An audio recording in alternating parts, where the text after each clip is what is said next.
On September 17th at the Conococheague Institute Full Frolic Fundraiser, guests will be invited to sample a historic ale made specially for us by GearHouse Brewing Co. To help wet your whistle, we can share with you the entire brewing process with a mixture of history and science along the way. Put simply, brewing is the art of making beer by steeping a starch source, such as malted barley or wheat, in water and fermenting the resulting sweet liquid of yeast. To balance the sweet mixture, hops are used to add flavour, aroma and bitterness, and can provide a range of complex tones. Brewing is an ancient art dating back to ancient Mesopotamia and Egypt. For much of Western history, brewing was performed by women, and the beer made was considered a healthy drink by societies. Throughout history, beer has also been seen as a morally safe choice to drink. Martin Luther, the famous 16th century monk and theologian, said, "Whoever drinks beer, he is quick to sleep. Whoever sleeps long does not sin. Whoever does not sin enters heaven. Thus, let us drink beer."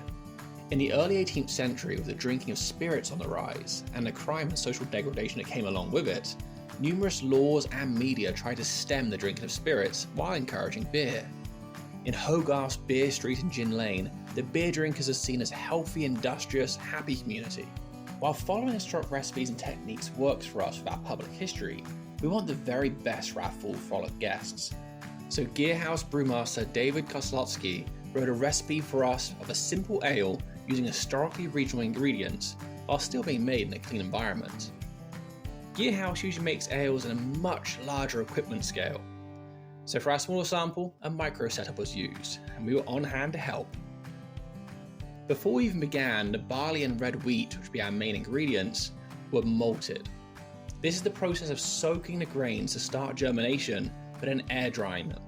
The main objective of malting is to produce an ample supply of enzymes that degrade starch, proteins, and other components of grain. Step 1 for us was milling the malted barley and red wheat.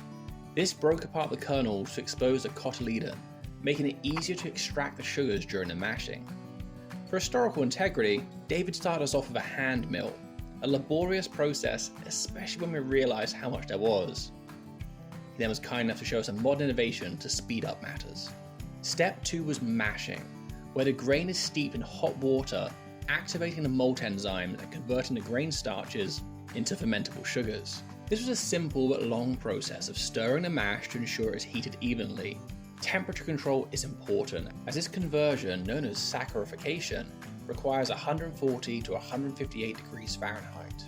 When the mashing was completed, the result was a sugar-rich liquid, or wort. The resulting wort is strained through the bottom of the mash tun in a process known as lautering. The resulting solid grains can now be given to farm animals, and the sugary wort is ready for the next step. But is it ready? Is it sugary enough? Is it at the right pH? A refractometer is used to measure the amount of sugar in your solution, and the pH can be tested with simple lab equipment. How would an historic brewer test the sugar content? By tasting it, of course.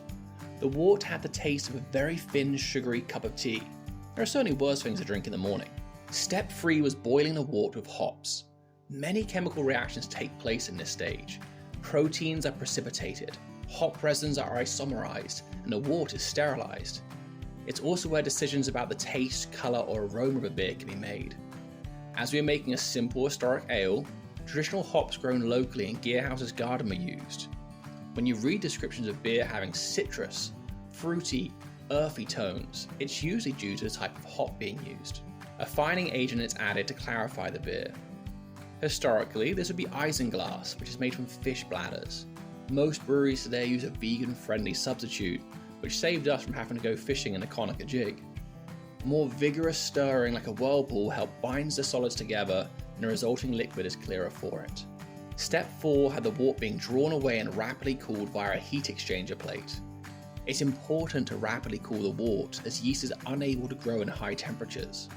When the wort is at the desired temperature in a fermenter tank, yeast is pitched in. Now the real fermentation begins. The yeast converts the sugary wort into actual beer by producing alcohol, a wide range of flavors, and carbon dioxide.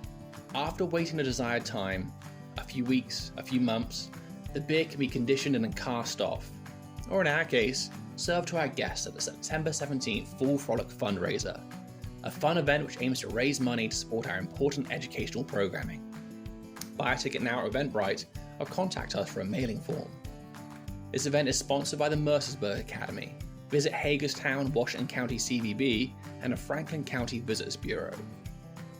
We are incredibly grateful to GearHouse Brewing Company for donating their time and expertise to being our brewing sponsor.